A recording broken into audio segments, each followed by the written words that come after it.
একজন সাধারণ ড্রাইভার, যার গায়ে সাধারণ পোশাক, মুখে বিনয় আর চোখে শান্ত স্বভাব। কিন্তু সেই মানুষটাকেই দেখে ভয় পেয়ে যায় এলাকার সবচেয়ে ভয়ঙ্কর গ্যাং। এক মুহূর্তে কয়েকজন অপহরণকারী মাটিতে লুটিয়ে পড়ে, মেয়েটি প্রাণে বেঁচে যায়।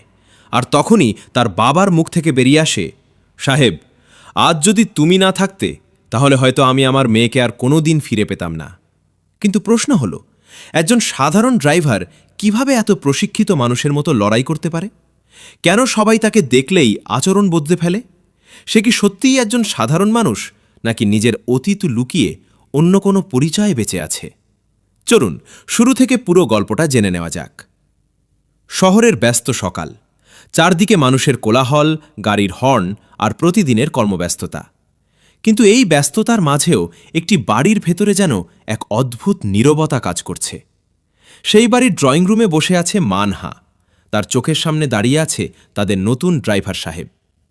কয়েকদিন আগেও লোকটা ছিল সম্পূর্ণ অপরিচিত, কিন্তু যত দিন যাচ্ছে তাকে ঘিরে ততই রহস্য বাড়ছে। মানহা গভীর দৃষ্টিতে সাহেবের দিকে তাকিয়ে থাকে। সাহেবও সেটা বুঝতে পারে। হালকা হেসে সে বলে, ম্যাডাম, আমার দিকে এভাবে তাকিয়ে আছেন কেন? মনে হচ্ছে কিছু জিজ্ঞেস করতে চান। মানহা কিছুক্ষণ চুপ থাকে, তারপর ধীরে ধীরে বলে, অনেক কিছু জানতে ইচ্ছে করে, কিন্তু প্রশ্ন করতে গেলেই যেন কোথায় আটকে যায়।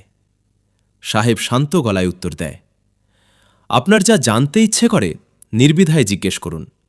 শুধু একটা কথা ভুলবেন না, আমি আপনার ড্রাইভার ছাড়া আর কিছুই না। এই কথাটা সে এমনভাবে বলে যেন নিজেকেই বারবার বোঝাতে চাইছে। কিন্তু সত্যি কি সে শুধুই একজন ড্রাইভার? মানহার মনে সেই প্রশ্ন আরও গভীর হয়। সে বলে, তোমাকে দেখলেই মানুষের আচরণ বদলে যায় কেন? সবাই যেন তোমাকে কোথাও থেকে চেনে। সাহেব মাথা নিচু করে মৃদু হেসে বলে, আমিও নিজে জানি না ম্যাডাম, কতবার বলেছি আমি কাউকে চিনি না, তারপরও সবাই আমাকে নিয়ে সন্দেহ করে। তার কণ্ঠে ছিল ক্লান্তি। মনে হচ্ছিল একই প্রশ্নের উত্তর দিতে দিতে সে নিজেও বিরক্ত। ঠিক তখনই বাড়ির বাইর থেকে হইচই শোনা যায়। মানহা বেরিয়ে আসে। রাস্তার পাশে একজন যুবক একটি মেয়ের হাত জোর করে টানাটানি করছে। মেয়েটি ছাড়ানোর চেষ্টা করছে। চারপাশে অনেক মানুষ দাঁড়িয়ে থাকলেও কেউ এগিয়ে আসছে না। সাহেব এক সেকেন্ডও দেরি করে না। সে দ্রুত সামনে গিয়ে লোকটার হাত চেপে ধরে। লোকটা রাগে গর্জে ওঠে, ছাড়! সাহেব শান্ত গলায় বলে, আমি ছাড়ার জন্যই হাত ধরেছি, আগে মেয়েটার হাত ছাড়ুন। লোকটা হেসে ওঠে, তুই কে? সাহেব এবার মেয়েটার দিকে তাকিয়ে বলে, মানুষকে কি বাজারের পণ্য মনে করেন? সম্মান দিতে না পারলেও অন্তত অসম্মান করার অধিকার কেউ পায় না। চারপাশের মানুষ অবাক হয়ে তাকিয়ে থাকে। লোকটা এবার নিজের পরিচয় দিতে শুরু করে। সে বুক ফুলিয়ে বলে, আমাকে চিনিস? আমার কথায় এই এলাকার দোকান বন্ধ হয়ে যায়, গাড়ি থেমে যায়। আমি এই এলাকার কিং। সাহেব একটুও ভয় পায় না। সে ধীর কণ্ঠে বলে, নিজেকে কিং বললেই কেউ কিং হয়ে যায় না। যে পুরুষ একজন নারীর সম্মান করতে পারে না, সে কখনোই সত্যিকারের শক্তিশালী মানুষ হতে পারে না। কারণ সেই মানুষও কোনো না কোনো নারীর গর্ভ থেকেই পৃথিবীতে এসেছে। এই কয়েকটা কথা যেন আগুনে ঘি ঢেলে দেয়। লোকটা নিজের সাঙ্গপাঙ্গদের ডাক দেয়। চারদিক ঘিরে ফেলে কয়েকজন। মানুষজন আরও দূরে সরে যায়। কিন্তু সাহেবের মুখে ভয় নেই, শুধু একটা অদ্ভুত শান্তি, যেন এই পরিস্থিতির সঙ্গে সে বহু আগেই পরিচিত। লোকটা প্রথম ঘুষিটা ছুঁড়ে মারে। পরের মুহূর্তেই ঘটে অবিশ্বাস্য ঘটনা। একটি দ্রুত মুভমেন্ট, একটি নিখুঁত ব্লক।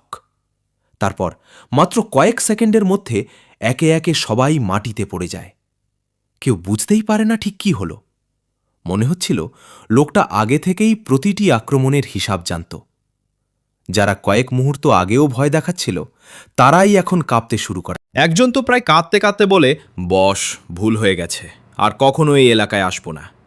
সাহেব তাদের দিকে তাকিয়ে শুধু একটা কথাই বলে, ভুল করলে ক্ষমা চাইতে জানতে হয়, এটা ভালো অভ্যাস। কিন্তু অন্যের অধিকার দখল করার আগে একবার নিজের বিবেককে জিজ্ঞেস করবে। লোকগুলো দৌড়ে পালিয়ে যায়। সবাই স্তব্ধ। মানহা দূর থেকে পুরো ঘটনাটা দেখছিল। তার বুকের ভেতর আবারও একই প্রশ্ন জাগে, এই মানুষটা আসলে কে?